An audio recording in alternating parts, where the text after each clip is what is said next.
Hello, my dear students. This is Sakshi Dua welcomes you to the prestigious platform of Class 12th Grooming Education, one of the best platform for commerce students. तो बेटा definitely आपको बहुत से doubts होंगे ना कि ma'am बता दीजिए कि कौन से चैप्टर पहले करें, कौन से चैप्टर्स बाद में करें, है ना, और कौन से चैप्टर सिंपल हैं, कौन से चैप्टर टिपिकल हैं, राइट, और उनकी क्या क्या वेटेज है। तो गाइज इस वीडियो में मैं बिल्कुल फर्स्ट स्टेप जो आपको लेना है कि आपको हर एक यूनिट की वेटेज पता होनी चाहिए, उसको लेकर आई हूँ। तो इस वीडियो को देखने के बाद आपको हर एक यूनिट बिजनेस स्टडीज की वेटेज पता लग जाएगी। तो वीडियो के एंड तक बने रहें और नोटबुक भी उठा लीजिए ताकि आप यूनिट वाइज वेटेज अपनी लिख भी सकें। तो आइए स्टार्ट करते हैं unit wise weightage of business studies. तो अब बेटा जैसे कि आपको पता है कि आपकी दो बुक्स है बिजनेस स्टडीज में, है ना, एक है principles and functions of management और दूसरी बुक है बिजनेस फाइनेंस एंड मार्केटिंग।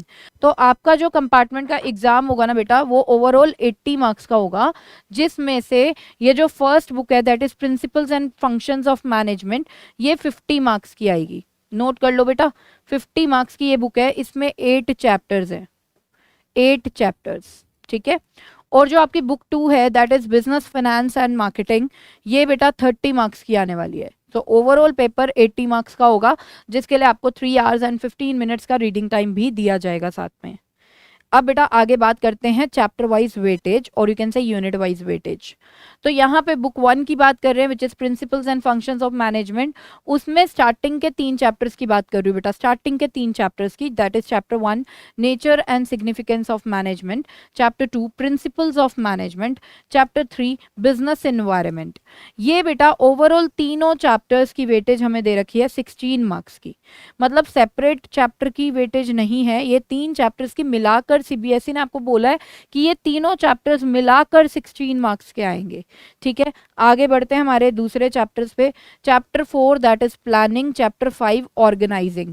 ये प्लानिंग एंड ऑर्गेनाइजिंग के 2 चैप्टर्स जो हैं वो 14 मार्क्स के आएंगे, ठीक है, 14 मार्क्स के, दोनों मिलाकर बेटा, अलग अलग नहीं, मिलाकर, ठीक है। नेक्स्ट अब चलते हैं हम chapter 6 staffing, chapter 7 directing, chapter 8 controlling. ये तीनों चैप्टर्स मिलाकर आपके आने वाले हैं 20 मार्क्स के, ठीक है। तो अलग अलग चैप्टर वाइज वेटेज नहीं गिवन है, कंबाइंड चैप्टर्स की वेटेज गिवन है। तो 6, 7, 8 की वेटेज है बेटा 20 मार्क्स की। अब आइए मूव करते हैं हमारी बुक 2 पे, ठीक है। अब बुक 2 में जो चैप्टर 9 है दैट इज फाइनेंशियल मैनेजमेंट और चैप्टर 10 है फाइनेंशियल मार्केट, ये बेटा 15 मार्क्स का आएगा, मतलब दोनों चैप्टर्स मिलाकर 15 मार्क्स के आपके कंपार्टमेंट के एग्जाम में आने वाले हैं। नेक्स्ट चैप्टर 11 जो कि मार्केटिंग मैनेजमेंट है और चैप्टर 12 जो कि कंज्यूमर प्रोटेक्शन है, ठीक है। ये दोनों चैप्टर्स मिलाकर 15 मार्क्स के आपके सीबीएसई कंपार्टमेंट एग्जाम में आएंगे, ठीक है। अब यहाँ पर अगर मैं बात करूँ कि मैम कौन से चैप्टर्स टिपिकल हैं और कौन से चैप्टर इजी हैं जिसमें हम अच्छा स्कोर कर सकते हैं इजीली, तो बेटा कुछ ऐसे चैप्टर्स जो काफ़ी सिंपल हैं, तो वो है एक तो चैप्टर 1, ठीक है, यहाँ पर, और एक है बिजनेस एनवायरनमेंट। ये 2 चैप्टर बहुत ही सिंपल है। प्रिंसिपल्स ऑफ मैनेजमेंट मैं बोलूँगी थोड़ा सा लेंदी चैप्टर है, ठीक है, और इसमें काफ़ी ज़्यादा प्रिंसिपल्स वगैरह हैं, लेकिन इस चैप्टर में से इंपॉर्टेंट क्वेश्चन हम इजीली प्रिडिक्ट कर सकते हैं और इम्पॉर्टेंट टॉपिक्स की भी वीडियो मैं बहुत ही जल्दी लेकर आऊँगी आपके लिए। तो मतलब हम प्लान कर रहे हैं आपको कंप्लीट गाइडेंस देने का, ठीक है। आपको करना क्या है, बस हमारे चैनल पे अपडेटेड रहना है, कंप्लीट गाइडेंस आपको मिलती रहेगी कि कंपार्टमेंट के लिए आपको करना क्या है, ठीक है। तो यहाँ पर ये चैप्टर मैंने आपको बताया थोड़ा सा लेंदी चैप्टर है। टिपिकल एक अलग चीज़ हो जाती है कि समझ में नहीं आती बातें, हाँ कुछ बच्चों को टिपिकल लग भी सकता है, तो ये लेंदी भी और लिटिल बिट टिपिकल है। बाकी बेटा चैप्टर 1 और चैप्टर 3 की बात करें तो ये बहुत ही इजी चैप्टर्स हैं, कॉमन सेंस वाले चैप्टर्स हैं जो आपको बहुत ही इजी समझ में आ जाएंगे और टाइम सेव भी करेंगे। तो इन 2 चैप्टर्स को आप पहले कर लीजिए। नेक्स्ट, मैं यहाँ पर ये नहीं कह रही हूँ कि किसी चैप्टर को आपको छोड़कर जाना है, मेक श्योर आप किसी भी चैप्टर को छोड़े नहीं। मैं अभी भी आपको ये बोलूँगी बेटा अपना टारगेट सिर्फ ये मत रखना कि कंपार्टमेंट को पास करना है, अपना टारगेट ये रखो कि मुझे बेस्ट मार्क्स लेकर आने हैं इस कंपार्टमेंट के एग्जाम में, कम से कम इतने लाने हैं कि जितने पहले वाले सब्जेक्ट्स के मार्क्स हैं उससे तो ज़्यादा ही हो इसमें, क्योंकि यहाँ पे आप समझ लो आपको 1 मंथ का टाइम पूरा एक ही सब्जेक्ट के लिए दिया गया है, राइट। तो बेटा एक सब्जेक्ट पूरा 1 मंथ पढ़ोगे तो वो इनफ होता है एक सब्जेक्ट में अच्छे मार्क्स लाने के लिए। तो पासिंग मार्क्स का टारगेट नहीं होना चाहिए, ये एक सेकंड अपॉर्चुनिटी है जो आपको दी जा रही है कि आप अपने एवरेज मार्क्स को एनहांस कर सकते हो, इंक्रीज कर सकते हो, तो फोकस करो उस पे। नेक्स्ट बेटा, चैप्टर 4 एंड 5 में प्लानिंग एंड ऑर्गेनाइजिंग की अगर बात करें तो प्लानिंग चैप्टर तो बहुत ही ईजी सा चैप्टर है, ठीक है। ऑर्गेनाइजिंग लिटिल बिट टिपिकल है, ठीक है, लेकिन आप देखो इन दोनों की वेटेज 14 मार्क्स की है, तो मतलब राउंड ऑफ 7 मार्क्स के दोनों कहीं ना कहीं वेटेज रखते हैं। तो आई वुड से कि दोनों कर लो, ठीक है। अगर इजी अभी करना चाहते हो तो प्लानिंग अभी कर लो, ऑर्गेनाइजिंग थोड़ा बाद में कर लेना प्लानिंग करने के बाद, ठीक है। अब आते हैं बेटा chapter 6 staffing, chapter 7 directing, chapter 8 controlling. Controlling most easy chapter है और बहुत ही छोटा सा चैप्टर है, छोटा सा चैप्टर और मार्क्स देके चला जाएगा, है ना। डायरेक्टिंग थोड़ा लेंदी चैप्टर है और लिटिल बिट थोड़ा सा टिपिकल है, बट टेंशन मत लो, टेंशन इसलिए नहीं लेनी, टिपिकल चैप्टर्स की भी टेंशन इसलिए नहीं लेनी क्योंकि हम जल्द ही आपको इंपॉर्टेंट टॉपिक्स भी बता देंगे बेटा कि कोई भी चैप्टर अगर आप प्रिपेयर कर रहे हो तो आपको कौन से टॉपिक्स को बहुत अच्छे से प्रिपेयर करना है कि आप कंपार्टमेंट एग्जाम में बढ़िया मार्क्स स्कोर कर सको, ठीक है। तो टेंशन लेने वाली, मैं अगर किसी चैप्टर को यहाँ पे टिपिकल बोल रही हूँ तो टेंशन लेने के लिए नहीं बोल रही हूँ, बस आपको एक ओवरव्यू दे रही हूँ कि ये लेंदी है, लिटिल बिट टिपिकल है। बाकी स्टाफिंग का भी हम बहुत ज़्यादा इजी नहीं कहेंगे, टिपिकल है लेकिन इतना टिपिकल नहीं है जितना डायरेक्टिंग का है, ठीक है। मतलब ये टिपिकल चैप्टर मैं क्यों बोल रही हूँ, अगर एक्सपर्ट गाइडेंस मिल जाएगी, आपको ठीक से समझा दिए जाएंगे, फिर ये चैप्टर कोई टिपिकल चैप्टर्स नहीं है, बट आप इन्हें लेंदी समझिए।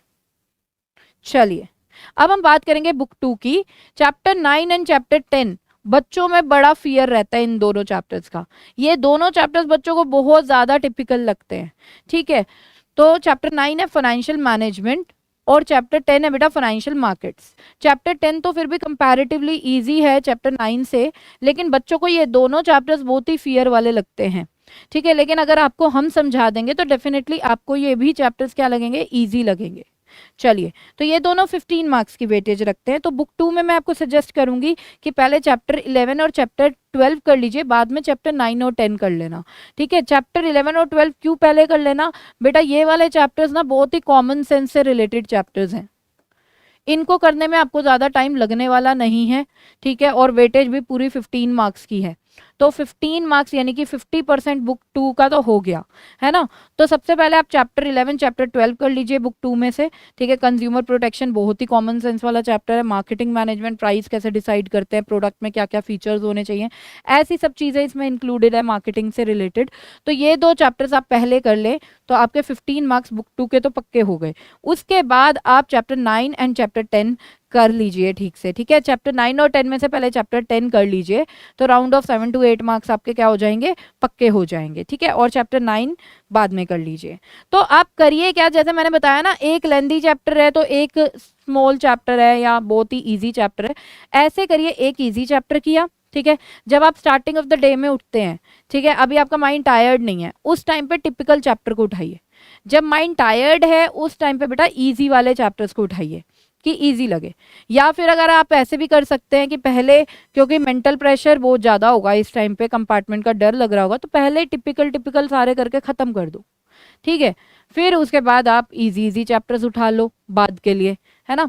और यहाँ पर मैं कुछ क्वेरीज भी आपकी लेना चाहूंगी। बच्चे बोलते हैं मैम हम लर्निंग वर्क तो कर लेते हैं, लर्निंग वर्क हम कर लेते हैं, पर पता नहीं हमारे दिमाग में प्रॉब्लम है कहीं ना कहीं कि हम रिटेन नहीं कर पाते हैं। रिटेन नहीं होता मतलब बेटा आप कोई चीज लर्न कर रहे हो, लर्न तो आपने कर लिया लेकिन उसको आप माइंड में ज्यादा देर तक रख नहीं पाते हो। तो ये प्रॉब्लम को सॉर्ट आउट करने के लिए करना क्या है मैं आपको वो बता रही हूँ। देखिए आपके अंदर कोई प्रॉब्लम नहीं है, आपके दिमाग में कोई प्रॉब्लम नहीं है, बस हमारा जो हम प्रोसेस कर रहे हैं उसमें प्रॉब्लम है, हम जिस तरीके से लर्निंग वर्क कर रहे हैं उसमें प्रॉब्लम है।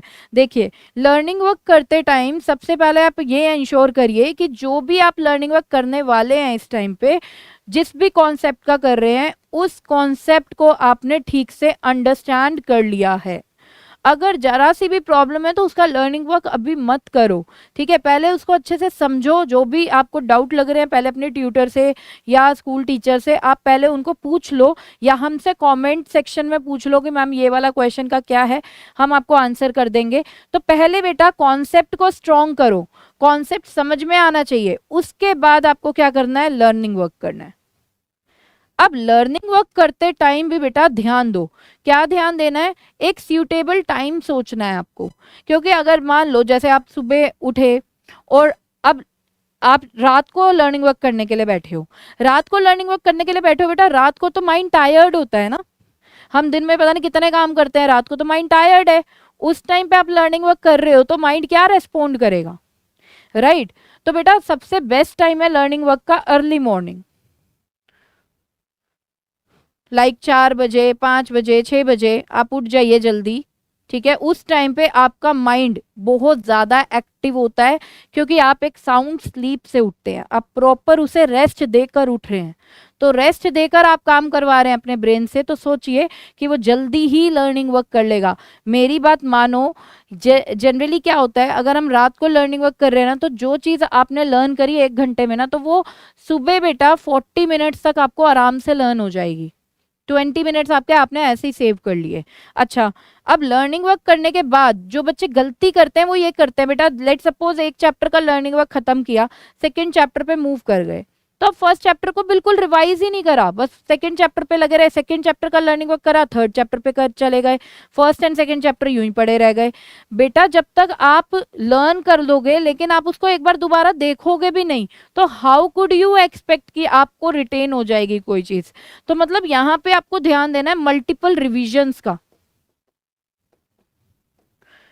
मल्टीपल टाइम्स रिवाइज करो जितना हो सकता है, कम से कम कोशिश करो एक चैप्टर कम से कम 3 या 4 बार आप रिवाइज कर लो। मेरी बात मानो बेटा, लर्निंग वर्क करने के बाद आपने किसी पर्टिकुलर चैप्टर को लर्न कर लिया, उसको रिवाइज करने में हार्डली 15 to 20 मिनट्स लगते हैं, ठीक है। लेकिन अगर आपने चैप्टर को किया था लर्न 2 महीने पहले, अब उठा रहे हो सीधा, तो ऑफ कोर्स वो उतना ही टाइम लेगा जितना फर्स्ट टाइम में लर्न करने में लिया था, क्योंकि अब आप भूल चुके होगे, राइट। तो मल्टीपल रिविजन्स बेटा साइड बाय साइड करते रहो, ठीक है। और अपने आप को सेल्फ इवैल्यूएट भी करो।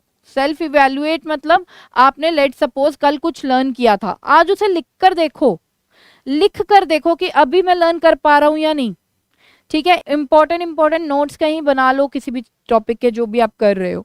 तो इन चीजों का बेटा ध्यान रखना है, तो क्या होगा, लर्निंग वर्क से रिलेटेड जो जनरली आपको बिजनेस स्टडीज में प्रॉब्लम आती है ये नहीं आएंगी, ठीक है। इसके अलावा भी अगर आपको कोई भी डाउट है तो आप हमें हमारे कमेंट सेक्शन में पूछ सकते हैं, हमारी जो टीम है वो आपको डेफिनेटली रिप्लाई करेगी as soon as possible. I hope guys ये वीडियो आपके लिए काफी इंफॉर्मेटिव रहेगी, और मेरी आपसे रिक्वेस्ट है कि इस वीडियो को लाइक कर दें और शेयर करें। यहाँ पे सेशन को एंड करती हूँ, आगे हम आपके लिए और भी प्लान कर रहे हैं आपको पूरी वैल्यू देने की, आपके लिए हम इंपॉर्टेंट टॉपिक्स भी लेकर आएंगे हर एक चैप्टर के, ठीक है, जिससे आपको आइडिया लगेगा कि आप कोई पर्टिकुलर चैप्टर कर रहे हो तो आपको कौन से टॉपिक्स पे ज़्यादा फोकस करना है और उसको अच्छे से उनका लर्निंग वर्क भी करके रख देना है। तो यहाँ पर हम लोग नेक्स्ट वीडियो में आपके लिए और बढ़िया वीडियो लेकर आने वाले हैं। अभी के लिए इजाज़त चाहती हूँ सेशन को एंड करने की, मिलते हैं बेटा नेक्स्ट सेशन में। Have a good attitude and keep learning. Jai Shri Shyam.